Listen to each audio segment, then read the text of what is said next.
Ngayong araw na nga ako magtatayo ng Christmas tree ko mga mamis bago pa ako abutan ng December. Dapat talaga nung November 2 or November 3 ko pa to itatayo. Kaya lang hindi pa kasi kompleto yung mga decor na ilalagay ko dito sa Christmas tree ko. Alam niyo naman ako mga mamis, sinunti-unti ko talaga yung pagbili ng mga kailangan ko bago makompleto. Mga first week naman ng November, bago mag second week pala, nakompleto ko naman na talaga itong mga ilalagay ko sa Christmas tree. Pero kasi diba inuna ko nga muna yung maglinis ng pader, inuna ko muna yung maglaba para wala akong maraming labahan. Para masaya ako habang nagtatayo nitong Christmas tree ko. Itong mga ilalagay ko sa Christmas tree, iba-iba yung mga shop na pinagbilhan ko nito. Kasi nga naghahanap ako ng mas mura, tsaka mas maganda yung ratings kahit na mas mura siya. Pero naman na akong ibang mga pang Christmas decor lalagay sa Christmas tree. Pero yung mga nakaraang taon ko pa yun tsaka konti lang yun tapos maliliit lang yun. Gaya na nga lang nung Christmas ball. Pero bumili ako ng dalawang malaki na puti at tsaka pula na tig 12 pieces noon. Tapos bumili rin ako ng maliit pa. Sa flower naman mga mamis, dahil nga meron naman akong color red, yung color white yung binili ko. Hindi na ako bumili ng Christmas lights kasi meron naman na ako.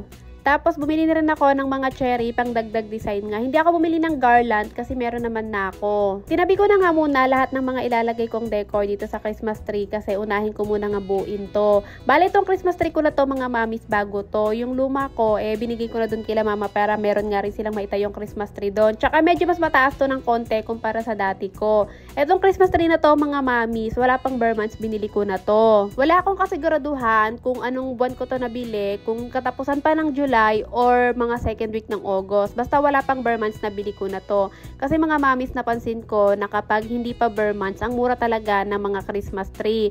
Kasi ito, forfeit to mga mamis. Kapag bare months, umaabot to ng 500 plus to 600 plus. Pero nung nabili ko to, nasa 300 plus lang. Ang sabi ko kasi kailangan bago nga mag bare months, maunti-unti ko na yung mga pagbili ng mga kailangan ko para sa ilalagay ko sa Christmas tree. Pero hindi ko nagawa yon kasi nung nabili ko na tong Christmas tree, wala na. Nakalimutan ko nang bumili ng mga pandecor. Kaya naman ito, huli ko na nabili itong mga pandecor. Medyo nagmahal na siya. Ito at naitayo ko na nga yung Christmas tree at ilalagay ko na yung mga Christmas lights. Dapat talaga bibili pa ako ng bagong Christmas lights Yung fairy lights, yung tinatawag nilang fairy lights para mas manipis. Pero ayun nga, hindi na kinaya talaga ng budget ko. Napapagod na akong magtabi at mag-ipon mga mamis. Tapos dito lang napupunta sa Christmas tree.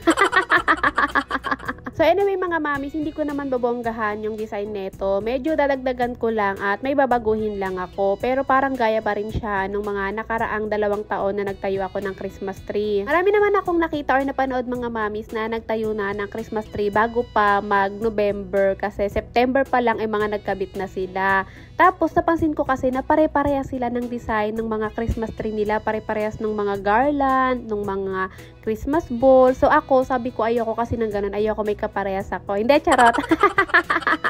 Pero totoo yun mga mamis, napansin ko na halos pare-parehas talaga yung mga nakita ko na design ng Christmas tree. Kaya ako mga mamis, naghanap talaga ako ng mga design na Christmas tree na simple, na hindi ako masyadong mapapagastos ang sobrang laki.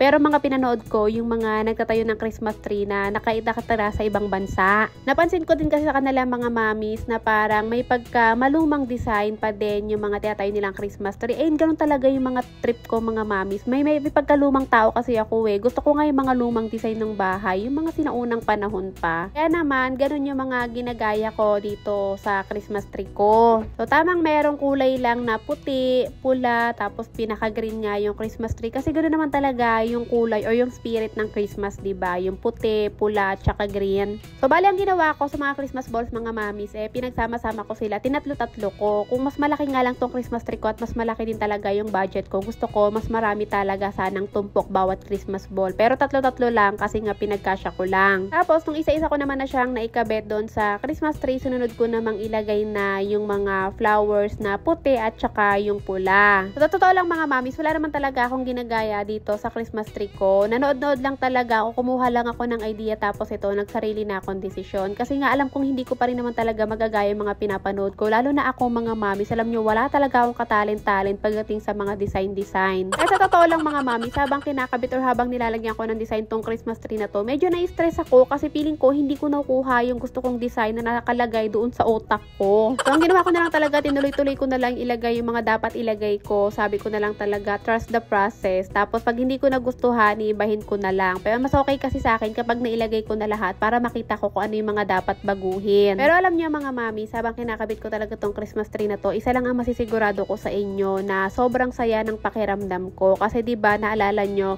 nung unang beses na nagkabit ako ng Christmas tree at mas maliit pa dito, nasabi ko dun sa inyo na isa talaga sa mga pangarap ko ay ang magkaroon kami ng Christmas tree or kahit Christmas light or kahit anong design na pang Christmas sa loob ng bahay. Kasi mga mamis, never ko talagang naranasan to nung bata ako kasi nga bukod sa wala naman kaming pera siguro na pambili nga ng mga pang design pag malapit na ang Pasko, wala rin naman kaming sariling kuryente. So paano kami magkakaroon ng Christmas lights? Kaya ngayon mga mami, sobrang natutuwa talaga ako at proud ako sa sarili ko na ngayon nakakaya ko na bumili at magtayo ng sarili kong Christmas tree. Gaya ng paulit-ulit ko sinasabi sa inyo, hindi man itong mamahalin gaya ng iba na mga nakikita or napapanood nyo.